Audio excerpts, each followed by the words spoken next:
ভারতরত্ন পাচ্ছেন প্রাক্তন উপপ্রধানমন্ত্রী। যে খবরের দিকে আজ আমরা নজর রেখেছি, এবার ভারতরত্ন পাচ্ছেন উপপ্রধানমন্ত্রী।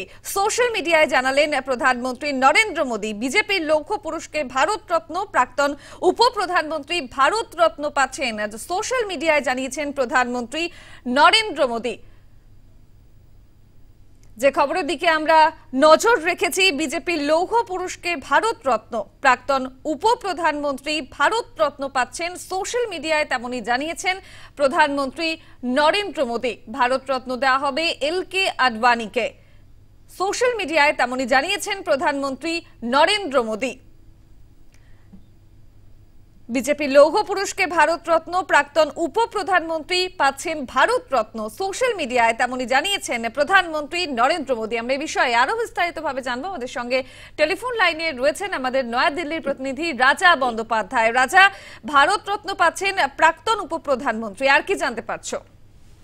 দেখো, আজকে প্রধানমন্ত্রী নিজেই টুইট করে এই ঘোষণাটা করেছেন যে প্রবীণ বিজেপি নেতা লালকৃষ্ণ আডবাণী তাকে ভারতরত্ন সম্মানে ঘোষিত করা হবে, এবং এই সিদ্ধান্তের কথা নরেন্দ্র মোদী নিজেই জানিয়েছেন। পাশাপাশি টুইটে তিনি এটা উল্লেখ করেছেন যে নরেন্দ্র মোদী নিজে আডবাণীকে ফোন করে অভিনন্দন জানিয়েছেন, এবং লালকৃষ্ণ আডবাণীও এই সর্বোচ্চ সম্মান পাওয়ায় অত্যন্ত খুশি। এবং টুইটে প্রধানমন্ত্রী আরো যেটা জানিয়েছেন যে দেশের অন্যতম শ্রদ্ধেয় রাজনৈতিক ব্যক্তিত্ব ছিলেন লালকৃষ্ণ আডবাণী, এবং দেশের উন্নয়নে তার যে অবদান সেটা একেবারে অনস্বীকার্য। এবং তৃণমূল স্তর থেকে তিনি রাজনীতি করতে করতে একেবারে উপপ্রধানমন্ত্রী হয়েছেন দেশের বাজপেয়ী আমলে। তো সব মিলিয়ে তার যে দীর্ঘদিনের অবদান, সেই অবদানকে স্বীকৃতি দিয়েই ভারতরত্ন সম্মানে ঘোষিত করা হচ্ছে লালকৃষ্ণ আডবাণীকে। এবং এটা অবশ্যই যে 1980 সালে যখন বিজেপি নামক পার্টিটার জন্ম হয়, সেই জন্ম হওয়ার পর তারা যখন লোকসভা নির্বাচন লড়ে, সেই লোকসভা নির্বাচনে বিজেপি 2টি আসন পায়। সেই 2টি আসনের একজন হচ্ছেন লালকৃষ্ণ আডবাণী, অন্যজন অটল বিহারী বাজপেয়ী। তারপর সেই 80 সালের পর থেকে তার রাম মন্দির যে আন্দোলন, সেটাই লালকৃষ্ণ আডবাণীকে কিন্তু রাজনীতির একদম সম্মুখে নিয়ে এসেছিল।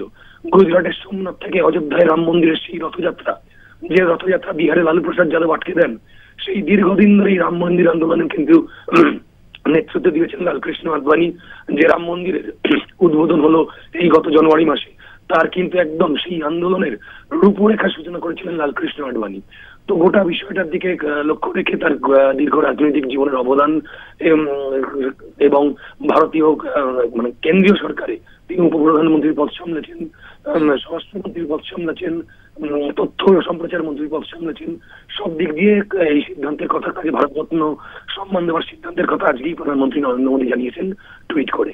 সুস্মিতা, একেবারে ধন্যবাদ রাজা। আমাদের সঙ্গে টেলিফোন লাইনে ছিলেন আমাদের প্রতিনিধি রাজা বন্দ্যোপাধ্যায়।